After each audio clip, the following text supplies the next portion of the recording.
বর্ষা এলেই প্রতি বছরই হুগলির আরামবাগের রাস্তাঘাটের খাল ডোবার বেহাল অবস্থায় মানুষ নাজেহাল হয়ে ওঠে। রাস্তার বেহাল অবস্থার উন্নতি করতেও দুর্ঘটনা রুখতে রাজ্য সরকারকে, রোড টেন্ডারের মালিকদের ও জেলা প্রশাসনকে সচেতন করতে হুগলি জেলার আরামবাগে রাস্তাঘাটের পথে পথে ঘুরছেন স্বপন দত্ত বাউল।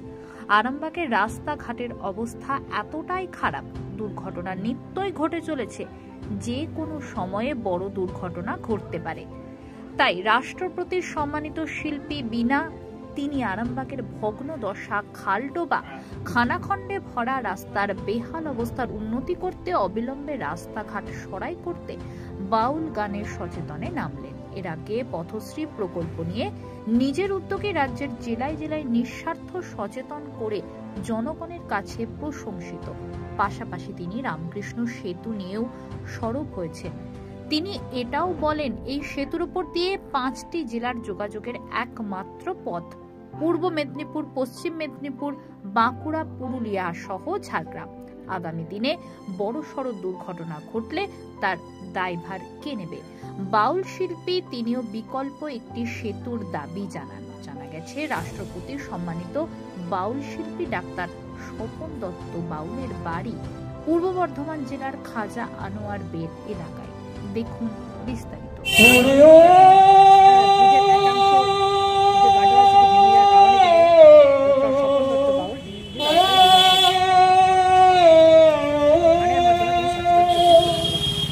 আমার খাদের পশুশ্রী আজ হতশ্রী আজকে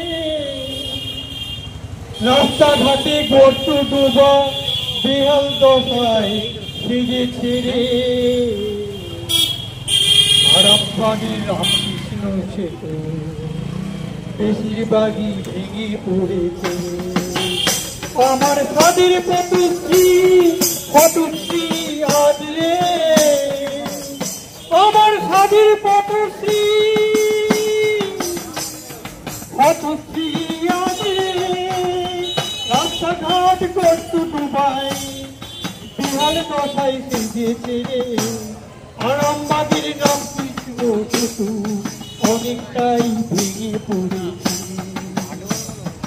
ভোট আসে ভোট যায়, হয় না রাস্তাঘাট তবু সারাইয়ের কাজ রে। ভোট আসে ভোট যায়, হয় না তবু রামকৃষ্ণ সেতু সারাইয়ের কাজ রে। আমার খাদের পথশ্রী আজ হতশ্রী হয়েছে। রাস্তাঘাটে গর্ত ডোবা বেহাল দশায় খানাখণ্ডে ভরা কত মানুষ যায় ওখানে,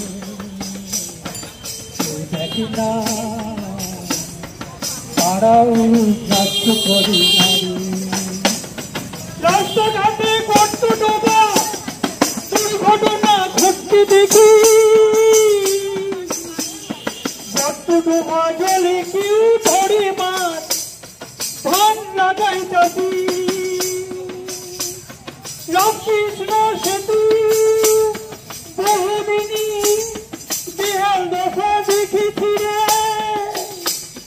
প্রশাসন দেখে গিয়েও কোনো কাজ হয়নি রে। কাল রাতের বেলায় রামকৃষ্ণ সেতু ভেঙে পড়ল। কত বড় বড় দুর্ঘটনা ঘটতে পারত। প্রশাসন দেখতে তবু, জনগণ দেখতে তবু, কেউ কার্য করছে না রে। আরামবাগের রাস্তাঘাটে গর্ত ডোবা বেহাল দশায় সেজেছে রে। আরামবাগের রাস্তাঘাটে গর্ত ডোবা বেহাল দশায় সেজেছে রে।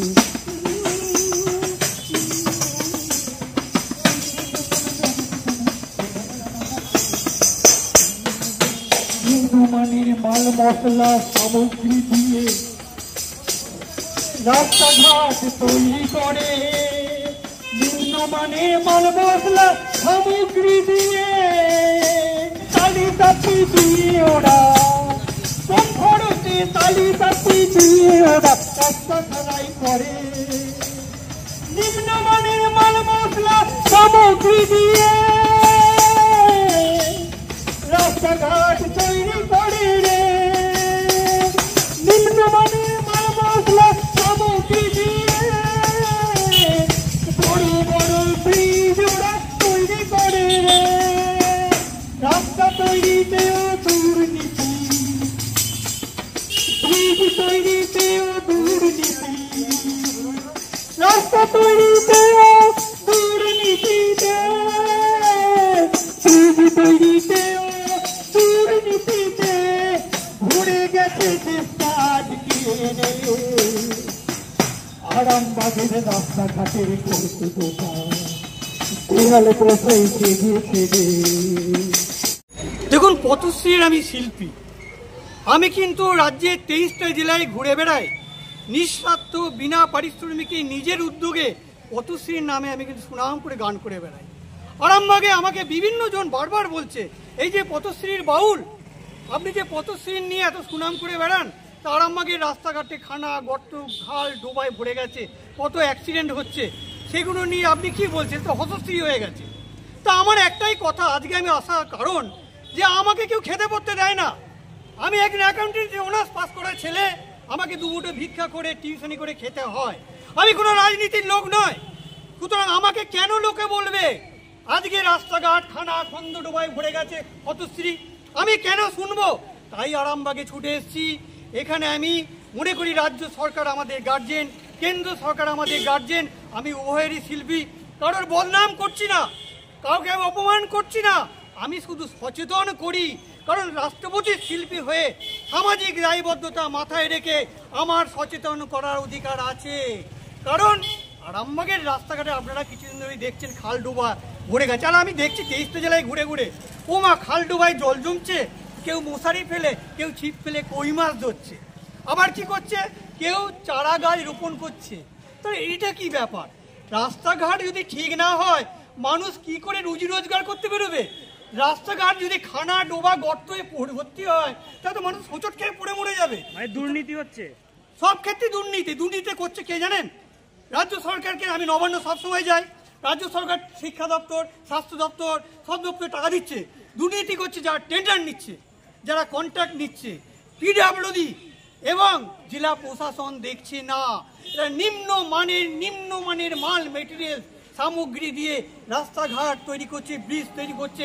তারপরে রাস্তাঘাট আজকে 1 বছরের মধ্যে নষ্ট হয়েছে, পিচ উঠে যাচ্ছে, কোথায় পিচ উঠে যাচ্ছে, পাথর উঠে যাচ্ছে। তো টালি টাপ্পি দিয়ে আর কদিন জোড়া লাগবে? সুতরাং জনগণের টাকায় সরকার, জনগণের টাকায় তৈরি হয়েছে। কেন্দ্র সরকার এবং রাজ্য সরকার, জনগণ সরকার তৈরি করেছে। জনগণ আমাদের রাজা, জনগণই কিন্তু মেন। জনগণ যদি তাদের রাজার কাছে তারা সুবিচার না পায়, হ্যাঁ আমি একটা কথা বলবো, পিডব্লিউডি ঠিক মতো দেখে না, যিনি রোড কন্ট্রাক্ট নিচ্ছেন ঠিক মতো দেখেন না, যিনি টেন্ডার নিচ্ছেন ঠিক মতো দেখেন না, প্রশাসন, পৌরসভা, পঞ্চায়েত এবং বিডিও, এসডিও, ডিএম ঠিক মতো নজরদারি করে না বলে আমি মনে করি। কারণ নজরদারি করলে আজকে ব্রিজটা ভেঙে পড়ে যেত না, রামকৃষ্ণ ভেঙে পড়ে যেত না।